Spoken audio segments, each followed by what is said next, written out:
think it's a combination of a lot of things. The fact that it's free to play is super huge, and it's already across all of the platforms, your Xbox, PlayStation, and PC. They just released their mobile version on iOS, which is very difficult to get done.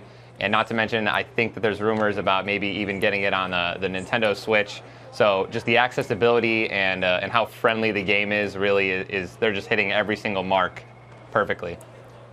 Now, explain the business part of this now. There are reports that you're making more than $500,000 a month. I believe much of that coming from Twitch and the Twitch Prime subscribers. You're getting, I believe, 50% of that revenue when people are watching you. Where is most of your income coming from, and how important is Twitch becoming in this gaming ecosystem? Right. A lot of the income is definitely coming from the Amazon and Twitch Prime subscribers. We also just hit 5 million subscribers on YouTube as well. And Instagram just hit over 1 million followers, and I'm almost there on Twitter. And just the combination of all of those things is really where just the collective revenue is coming from.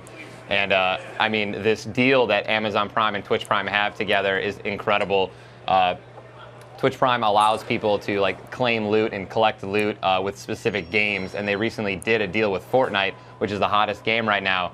And that actually is one of the main reasons of influx of subscribers currently to my stream. So I play the incredulous, non-techie person. Congratulations on getting people to pay so much money that you're bringing in more than $500,000 in revenue a month for people to watch you play video games. Why do they want to watch you play?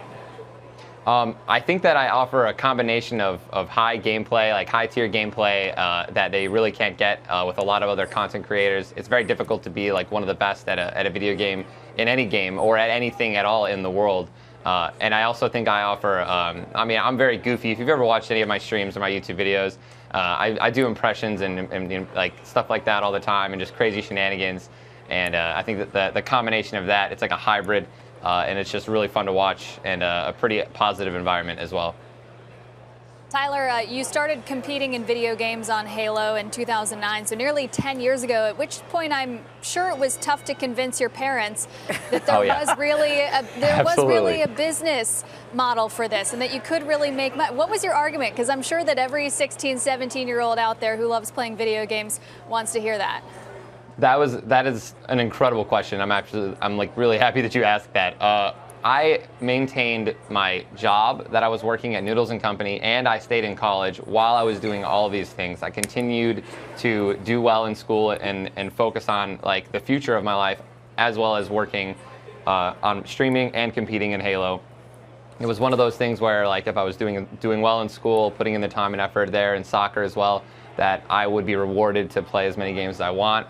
And honestly, I encourage everyone to do that. All the kids out there, you can't just drop everything and focus on playing video games for a living. It's also becoming a very competitive career choice right now, and you want to make sure that you're securing your future and putting in the extra time to try to make this happen as well.